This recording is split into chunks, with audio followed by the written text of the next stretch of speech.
Bing says she's never questioned numbers coming from the public health district because she has faith in the man who created the reporting standards. Dr. Farley Werner, I've known of his infectious disease practice for years, and I have a lot of faith in him. But when COVID cases exploded after Memorial Day, the health district needed help keeping up with hundreds of new cases a day and sought help from state contact tracers. Now that they've gotten so high, we simply don't have the resources to do all the contact tracing here locally. With the state now involved, leaders thought it best both state and local workers spoke the same language. So the health district adopted state standards for counting COVID cases. From the amount of quarantine. The current recommended quarantine period for those healthy people is 14 days.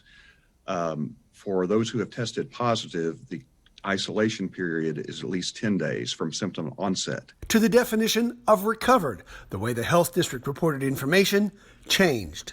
We started using what the state had been using and what the CDC recommends as guidelines for estimated recoveries.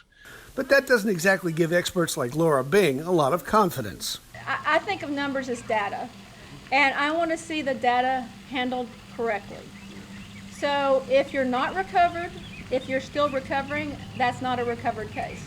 Then a problem with numbers over the weekend showed more than 140 new cases when in fact the real numbers proved to be less than half. That got blamed on a hospital software issue and miscommunication. Waco leaders insist they've made these changes to better serve the public and not themselves. But I can assure you that these are all driven by public health issues and not by political issues. Still, Laura Bing says the best way for her to protect her family boils down to having as much good, solid information as she can gather. I want to see the actual numbers because that's the only way I can make an informed decision.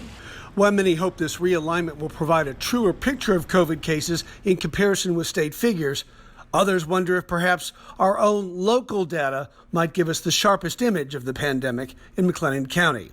At the Waco-McLennan Public Health District, Dennis Turner, 25 News.